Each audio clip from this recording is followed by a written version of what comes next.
Hello beer tubers and welcome to another beer review with me, Peter the Master of Hobbits, today joined by Brett. Vinomyces, checking out our last can of Trillium IPA that we got from the recent Trillium release in Europe. And this is Dot Ave Double IPA. 8.2% double IPA featuring Nelson hops, another Nelson beer. Yep. I think this will do a bit better than Stillings Street, just because it's sweeter, because it's a double IPA. I think that will suit the Nelson hop a bit better when it's on its own. It's spec'd out by CTC, or Columbus/Tomahawk/Seuss for bittering. Yeah. So, pours. You can also see that it's a double IPA, because it looks more thick and very saturated. milky. Yeah, and it looks more saturated than the other Trillium beers. It still is very pin bright color. Yeah. But yeah, very nice. Looks nice like hazy. there's a lot of stuff in suspension here. Yeah. Hazy, slightly greenish yellow. And then, a white hen. Check out the aroma. But much more pleasant. It's definitely sweeter. I'm getting like apricots and stuff too. Like a stone fruit type vibe. But that huge Nelson sweet kind of tropical thing with its unique gooseberry and white grape dryness is there too. When it's in a double IPA format, it gets more tropical white grape-ish or gooseberry. Or just more of that kiwi kind of tropical vibe. Yeah, because kiwi is sweeter. Yeah, absolutely. But there's also, again, there's stone fruit, which could just be more yeast ester because it's a double IPA, and then there's a bit of a sweet tropical fruit thing too, I think. But it smells much more appetizing than Stillings Street, I think. It smells also maybe a bit more balanced because, again, it has that dryness. Yeah, versus sweetness too. Yeah. Whereas the other one was just like lots of dryness. Even though it was a great IPA. Yeah. This smells a bit bitter. Let's give it a taste. Cheers.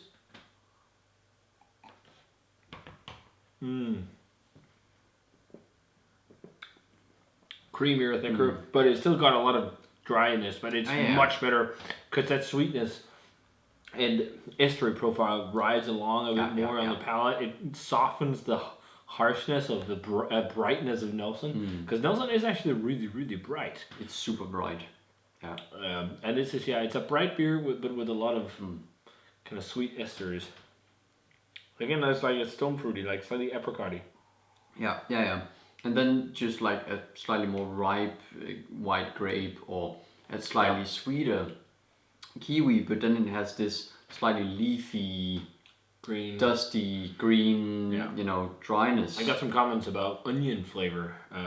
Like people get sometimes onion flavor apparently from Nelson. At least maybe not more so in single IPAs or when it's on its own. But for me, it's more of a woodsy, leafy. Yeah, thing. To me, it's more that leafy thing. And as we talked about last time, vines or something. Yeah. I've also seen people talk about. But I can see a bit of onion. A little bit. Yeah, but I think to me it's still more that leafy vine-esque thing. But I've seen people talk about gasoline with with Nelson. That some people just pick up straight petrol or. I could see more maybe if you were talking in these kind of like odd flavors, slightly rubber bandy Nelson maybe. Yeah. But lightly or rubbery. But I don't, I think it's super light. For me, it's more of the bright kind of characters that dominates. Yeah, this also has like the bright tropical things going on. Again, like mostly sweet, like kiwi.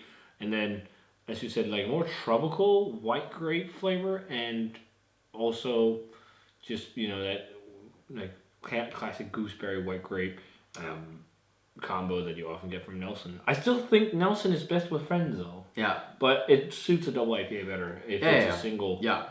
I would probably have, put in just a bit of maybe a Citra or whatever. But you know what?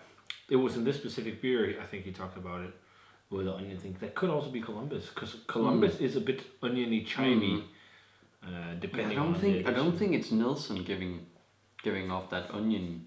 And I don't get a ton of it. But I still think definitely Vicinity is the winner of this release. Yeah. But this is still really nice. Double IPA. I'm going to go 94. I think it's really damn good. It's definitely better than... Like, it's the second best of the stuff that's been released in Europe. Yeah, I think... Yeah, I really liked Galaxy Fort Point. Yeah, true, but we didn't review this. No, but not because necessarily it was like the biggest flavor explosion of the bunch. Just the flavors that were there were so nice, and it was just it had so much drinkability. Yeah. So I would probably put that one alongside this. I was thinking a 95 with this one because I think it has great flavors and really it's super drinkable but just a bit more juicy than some of the others. I think for me to go 95, it should have been paired with an extra hop like sweet Citra, which could add some more sweetness and stuff.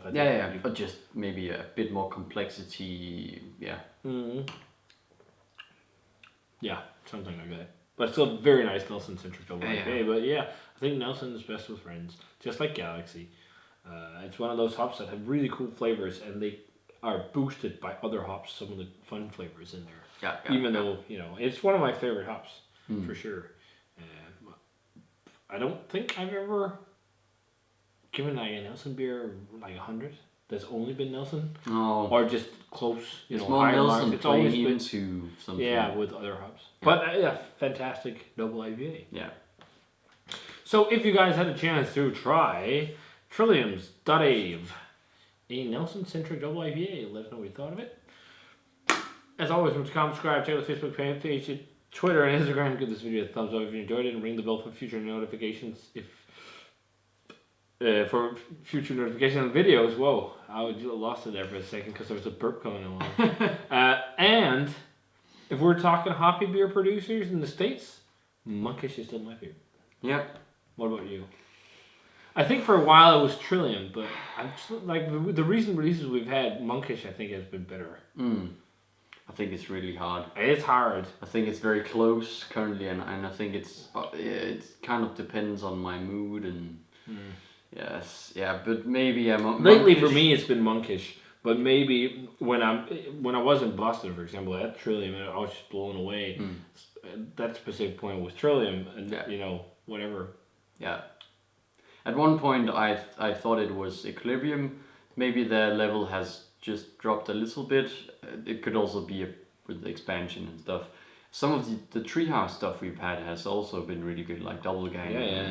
Yeah. So it depends on what you get, I guess. Yeah. As you said, your mood too. Yeah. But like the Monkish we had was like a really special one. Yeah. Whereas, limited one. Yeah, if you get a really special one from one of the other breweries, it might be kind of the same level. So something just happened on my camera screen I've never seen before. The image flipped like almost as I flipped the screen. What the hell? But yeah, cheers guys. Thanks for watching. Let us know your current favorite producer of hoppy beer in the States. And we're going to say cheers. And see you guys in the beer review.